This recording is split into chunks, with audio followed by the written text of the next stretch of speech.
relationship with the right referral partner could be a game changer for any B2B company. So what if you could reverse engineer these relationships at a moment's notice? Start a podcast, invite potential referral partners to be guests on your show, and grow your referral network faster than ever. Learn more at sweetfishmedia.com. You're listening to B2B Growth, a daily podcast for B2B leaders. We've interviewed names you've probably heard before, like Gary Vaynerchuk and Simon Sinek, but you've probably never heard from the majority of our guests. That's because the bulk of our interviews aren't with professional speakers and authors. Most of our guests are in the trenches leading sales and marketing teams. They're implementing strategy. They're experimenting with tactics. They're building the fastest growing B2B companies in the world. My name is James Carberry. I'm the founder of Sweetfish Media, a podcast agency for B2B brands, and I'm also one of the co-hosts of this show. When we're not interviewing sales and marketing leaders, you'll hear stories from behind the scenes of our own business. We'll share the ups and downs of our journey as we attempt to take over the world. Just kidding. Well, maybe. Let's get into the show.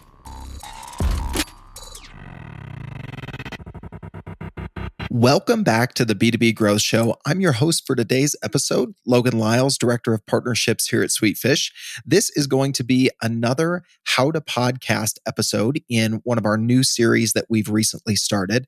And really excited to share this one with you guys today. I did a LinkedIn post on this about a month or two ago, and it was something that really helped me as I started as a new host on B2B Growth. And it's also something that lines up well with a question that I get with a lot of prospective clients and new customers that I'm working with these days. And it's how to be an effective podcast host, especially if you don't have a ton of expertise in the subject matter. And, James will be one of the first to tell you that, multiple years ago when we started B2B Growth, he was no expert in B2B marketing.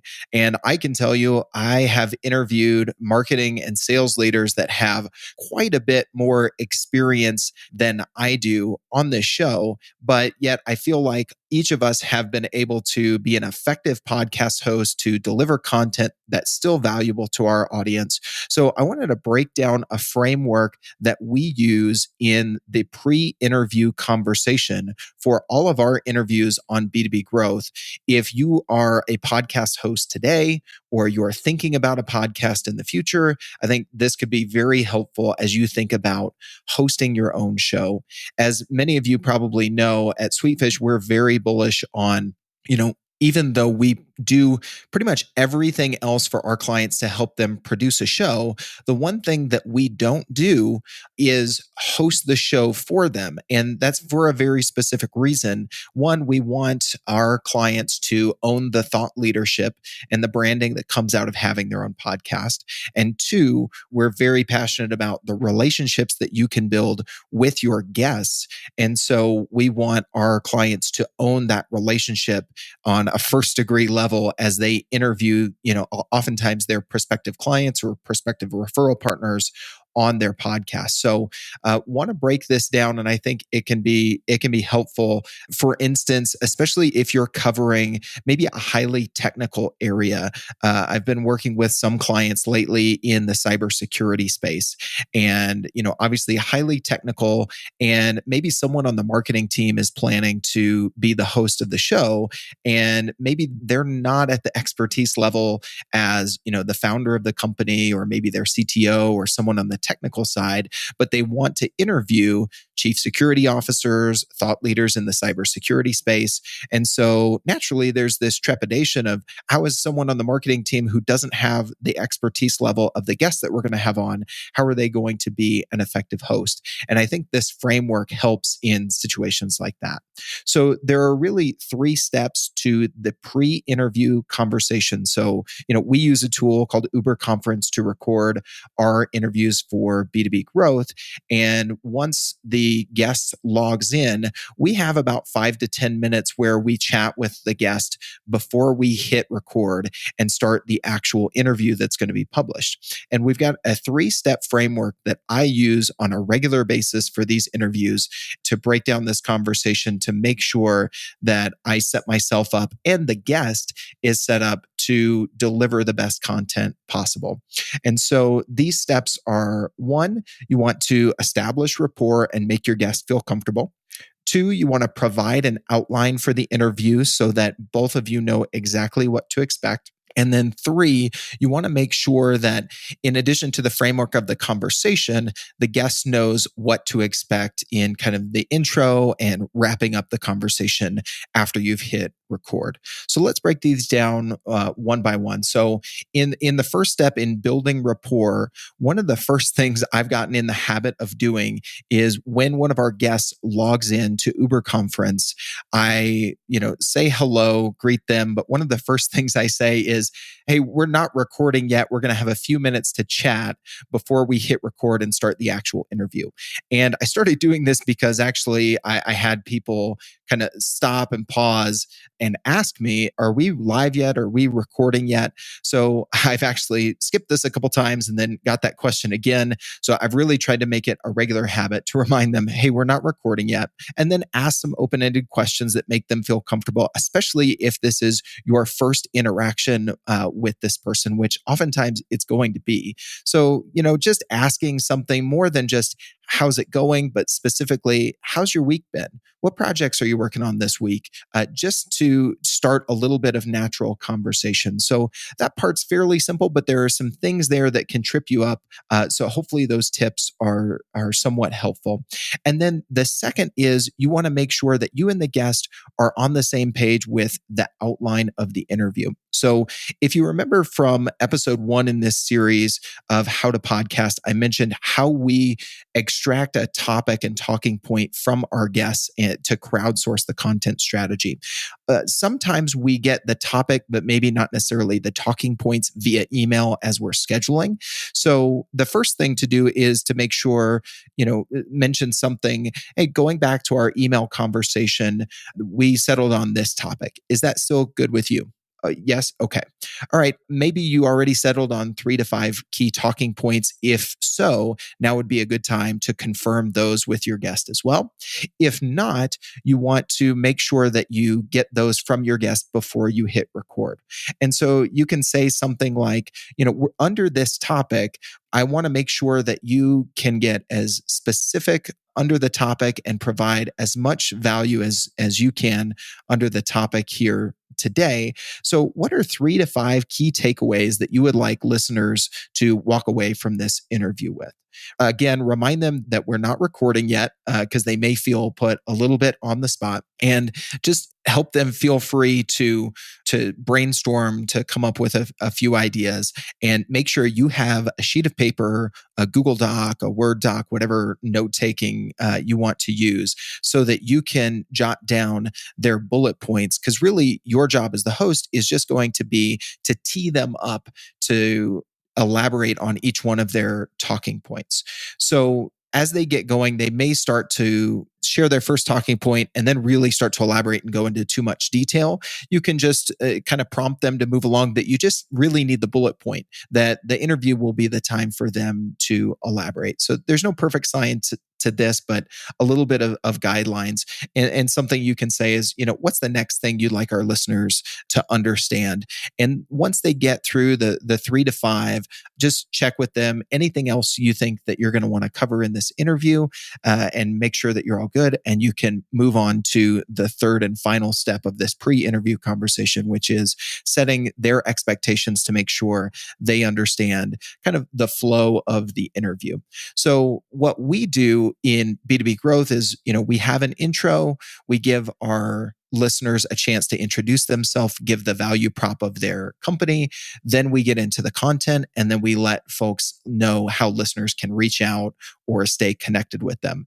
So let them know, hey, there's going to be a quick intro. This is a great time to make sure that you know how to pronounce their name and confirm that the title that you have down in how you're going to introduce them is how they want to be introduced. Oftentimes, this is really simple, but obviously with a difficult name, you definitely want to make sure that you cover that. With my journalism background, even with a last name like Smith or Williams, I still confirm just out of habit. And oftentimes this will be a quick yep, but sometimes they might say, oh, I also, I wrote this book, or something else that they want you to include in their introduction. So it's just a good practice to step there, because the last thing you want to do is introduce them and then them correct you after you've hit record. Not that you can't stop and go back and re-record that intro, but just eliminates that potential awkward stop there between you and the guest. So then what I like to do is let folks know that they're going to get a chance to introduce themselves and give the elevator pitch or a quick value prop in a minute or two of their company. Part of the reason we do this is to let them own that piece, to make sure that we don't butcher their value prop, because the guest is likely going to do it a lot better. So give them that chance. And that's just a best practice that we've settled on and found to be very effective. And then let them know that once they do that, you'll transition into the topic and really tee them up on those 3 to 5 talking points so that they can elaborate on each one. And then let them know at the bottom of the interview that they're going to get a chance to let people know how they can connect with them or follow up with them, share any social media contact profiles, or whatever their preferred method of contact is, just so they're not surprised by that question at the very end. And just letting them know this flow of the interview will definitely help your guest be more comfortable. And it will also help you to feel comfortable with being the host, because even if they elaborate, say their first talking point is something and they go really in depth, something technical or something over your head or something that you really don't have a follow-up question to, you don't have something to tack onto it, that's totally fine. You just move to the next talking point and, say, okay, Mr. or Mrs. Guest, I know the next thing you wanted to share was da, da, da, da, da, and phrase it as a question or just lead them in that way. And so you have kind of this safety net to fall back on of the comfort of where the conversation should go next. So really being an effective host and an effective interviewer is more about nailing this conversation pre-interview than it is what you do after you hit record, because you either set yourself up for success or failure based on this pre-interview. But if you follow this framework, it's a very repeatable process.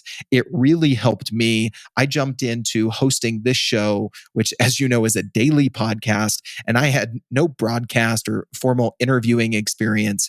And I've been able to find a rhythm and interview folks with more experience, more expertise than myself, and still make for good content. So hopefully this is helpful for you if you're thinking about starting a podcast and this has been one of your points of trepidation. I hope this helps alleviate some of those fears. If you have any follow-up questions for me, feel free to reach out. I'm Logan@sweetfishmedia.com, or connect with me on LinkedIn. Logan Lyles, last name is Lyles. I love hearing from listeners, especially because I was a listener of this show far before I was a member of the Sweetfish team and a co-host of the show. So I would love to connect with you. And specifically, if you have any other topics that you'd like us to cover in this How to Podcast series, would love to hear from you and be able to cover topics that are top of mind for our audience right now. Thank you so much for listening. Hope this series continues to deliver value. We will also link to a blog post in the show notes of this episode that breaks this down even further, goes into more detail, and even has a transcript of a pre-interview conversation that James did with a previous guest on B2B growth. So check that out in the show notes as well. And thank you so much for listening. We really appreciate every one of our members of the B2B growth audience. Becoming a thought leader doesn't just happen. If you want to build a strong personal brand and extend your reach online and offline, you need a plan. Want help developing yours? Check out Impact Summit. This one-day event is bringing together best-selling authors, professional athletes, influential CEOs, and emerging entrepreneurs, all for one purpose: to equip you to lead, influence, and inspire. Whether you're looking to build a lasting legacy with your business or extend the reach of your brand, Impact Summit speakers will share inspiring stories and practical lessons to help you on your way. Did we mention a session on launching and growing a podcast? You guessed it. You'll hear from Sweetfish Media's own James Carberry during that session. You won't want to miss all of these influencers and leaders coming together in Salt Lake City on October 13th. Ready to learn more? Check out influencerinc.co/Impact Summit. B2B Growth listeners can get 15% off the price of their tickets for this event by using the promo code SWEETFISH. SWEETFISH. So use that code, get your tickets today, and get ready to grow your brand and your influence at Impact Summit 2018.